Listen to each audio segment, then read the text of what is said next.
Good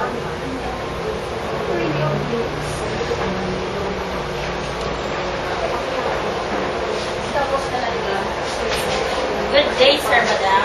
I'm Mary Miss Kayabia, 30 years of age, and I live in 335-A Mulberry Street, Puerto Princesa City in Palawan. I'm a single parent right now. I have two kids, two boys, I said two boys, and the elder one is 8 years old, and the youngest is 2 years old today.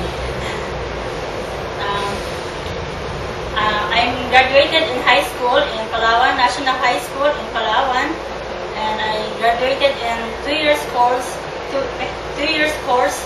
in AMA Computer Learning Center.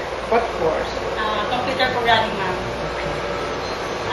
I experienced work in local here in Palawan, and since February 2011 to February 2000 this year, 2013. What is your work experience? Yes, ma'am. What is your work? In households. And then- House helper, you mean Yes, to say? yes, ma'am. Is it a staying job? No, ma'am. Stay out? Yes, ma'am. So during night time, you need to will go go home to the family. Okay. From what time you start working?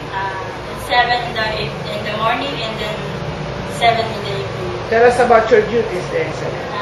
I washing the dishes and cook for them, then washing their clothes and take care of their baby.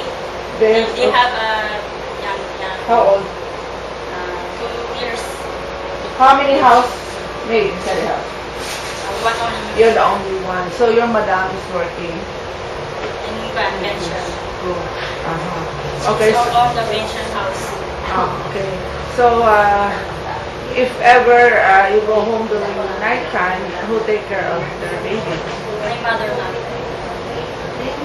No, the one you are. Okay. My employee, ma'am. Okay. Either her mother, ma'am. There's her mother. Okay. So until now, you are still working? No, ma'am. Are you already resigned from the job? Yes, ma'am. So now you are jobless, you are free and ready to go anytime Hong Kong I'm ready, ma'am. employment. I'm ready to go Hong Kong. So what can you assure to your employer, no? Who will hire you as a maid? I will do my best, ma'am, to keep their house clean and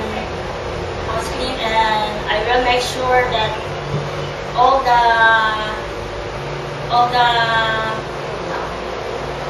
the parts of their house I will clean them.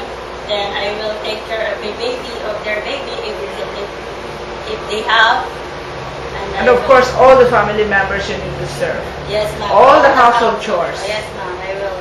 Good luck to you. Thank you, madam.